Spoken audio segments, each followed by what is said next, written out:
Ukraine war में flop हुई रूस की हाइपरसोनिक मिसाइलें तो ब्रह्मोस की हुई भयंकर एंट्री। यूक्रेन में ब्रह्मोस की अमोघ शक्ति का मचा बवंडर। रूस ने माना भारत की ताकत का लोहा। ना नाटो के रडार पकड़ पाए, ना यूक्रेन के मिसाइल डिफेंस सिस्टम। मायावी प्रहार से मचा हाहाकार। दोस्तों, भारत और रूस ने मिलकर ब्रह्मोस मिसाइल बनाई है, लेकिन रूस को कभी यह यकीन नहीं था कि भारत उसकी मिसाइलों का भी बाप बना डालेगा। ब्रह्मोस दुनिया की सबसे तेज रफ्तार से प्रहार करने वाली मिसाइल है, लेकिन रूस को अपनी खुद वाली सुपरसोनिक से लेकर हाइपरसोनिक मिसाइलों पर ज्यादा यकीन था।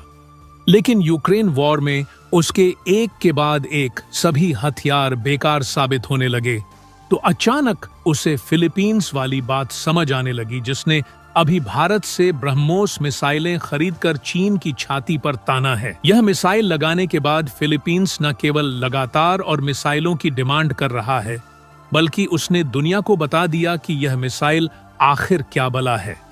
अब यह बात रूस को भी समझ आ गई, और जैसे ही उसने यूक्रेन वॉर में इसका इस्तेमाल किया, सारा का सारा पासा पलट चुका है। भारत के मिसाइल जखीरे के इस ब्रह्मास्त्र का मुकाबला करने में नाटो के सारे सैन्य उपकरण नाकाम रहे हैं। मतलब, जो यूक्रेन युद्ध में नाटो ने रूस की तमाम खतरनाक मिसाइलों को डिटेक्ट और इंटरसेप्ट कर लिया, लेकिन ब्रह्मोस के कॉन्सेप्ट वाली ऑनिक्स के आगे नाटो के सारे मिसाइल डिफेंस सिस्टम ने दम तोड़ दिया। रूस ने दनादन 200 से ज्यादा मिसाइलें दागकर यूक्रेन के खेमे में बवंडर मचा दिया। दोस्तों, यह मिसाइल ऐसी तकनीक से लैस है कि इसे कोई भी डिफेंस सिस्टम इंटरसेप्ट नहीं कर सकता है। इस मिसाइल से चीन और पाकिस्तान की सांसें उखड़ी हुई हैं। चीन भारत की अग्नि या पृथ्वी से उतना नहीं डरता जितना वह ब्रह्मोस की तैनाती से खौफ में आ गया। दुनिया के 72 देश लाइन लगाकर मोदी के सामने इस मिसाइल की डील को तैयार बैठे हैं, क्योंकि आज अमेरिका की मिसाइलें भी इसके आगे पानी भरती हैं। लिहाजा दोस्तों, इस वीडियो में आपको ब्रह्मोस की असली ताकत से रूबरू करवाने वाला हूं। साथ ही बताऊंगा कि अमेरिका भी इस मिसाइल का मुकाबला क्यों नहीं कर पाता है। आखिर भारत का यह ब्रह्मास्त्र किन घातक मायावी तकनीकियों से लैस है, और अब रूस क्यों कहने लगा है कि जरकन की तकनीक से डीआरडीओ इसका बहुत ही घातक वर्जन बना ले। रूस क्यों चाहता है कि भारत से मिलकर ही वह इस प्रोजेक्ट पर आगे बढ़ता रहे। दोस्तों, सबसे पहले तो इसकी खासियत वाला सीक्रेट आपको बताता हूँ। खाड़ी युद्ध हुआ था जिसमें अमेरिका ने टॉम हॉक क्रूज मिसाइलों का जमकर इस्तेमाल किया था। यह मिसाइलें कम ऊंचाई पर उड़ती और सीधे अपने निशाने पर जाकर उसे तबाह कर देती। क्रूज मिसाइलें गाइडेड होती हैं, हवा में रास्ता बदल लेती हैं और एकदम सटीक निशाने पर वार करती हैं। कम ऊंचाई पर उड़ती हैं, लिहाजा रडार पकड़ नहीं पाता है। अब दोस्तों, रूस को इन क्रूज मिसाइलों की जरूरत महसूस होने लगी।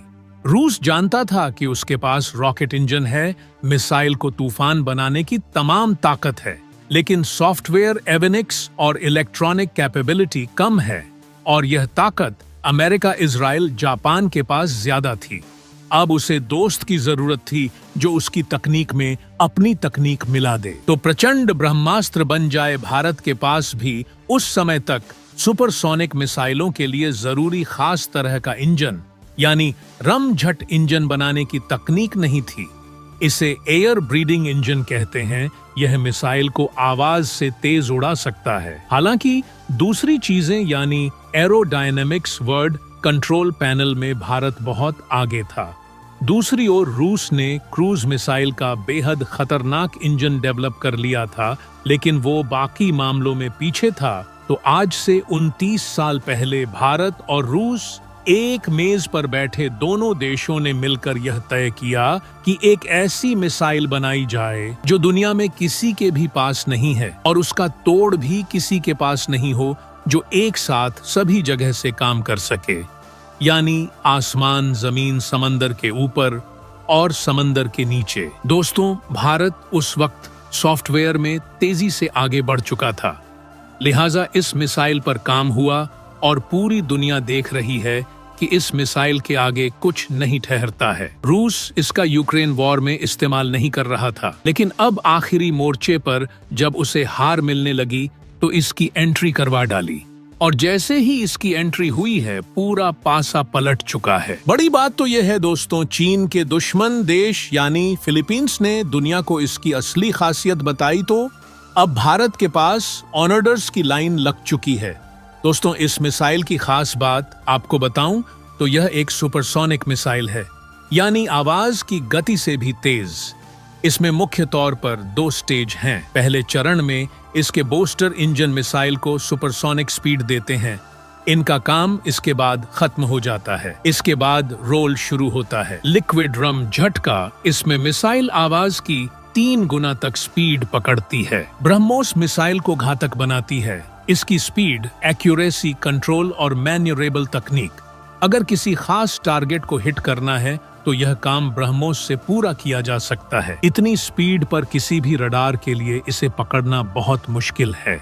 वहीं अगर रडार पर मिसाइल पकड़ में आ भी गई तो उससे बचाव के लिए दुश्मन को ज्यादा वक्त नहीं मिल पाता है। वहीं मैनरेबल तकनीक की बात की जाए तो आप आसान भाषा में ऐसे समझ सकते हैं कि जैसे मान लीजिए रास्ते में कोई पहाड़ आ गया और दुश्मन उस पहाड़ के दूसरी ओर मौजूद है, तो ऐसे में जिस तरह एक विमान रास्ता बदलता है उसी तरह यह मिसाइल भी घूमकर दूसरी ओर पहुंच जाती है। यानी अगर ब्रह्मोस मिसाइल पीछे पड़ी तो मौत निश्चित है। दूसरी बात, ब्रह्मोस मिसाइल बहुत ही किफायती मिसाइल होती है। यह मिसाइल 290 के दायरे में किसी टारगेट को चुटकियों में खाक कर सकती है। अब इसका एडवांस्ड वर्जन भी आ चुका है जो 450 किमी के दायरे में कहर बरसा सकती है। भारत जल्द ही ब्रह्मोस मिसाइल को हाइपरसोनिक मिसाइल में बदलने की तैयारी कर रहा है। नाम है ब्रह्मोस 2। ब्रह्मोस 2 को इस समय भारत के सबसे खतरनाक हथियारों में गिना जा रहा है। 9800 किमी प्रति घंटे की रफ्तार से हमला करने वाली यह मिसाइल 1000 किमी की दूरी पर बैठे दुश्मन को कुछ सेकंड्स में ही खत्म कर सकती है। तो दोस्तों, वीडियो अच्छा लगा हो तो वीडियो लाइक करके चैनल को सब्सक्राइब जरूर करें।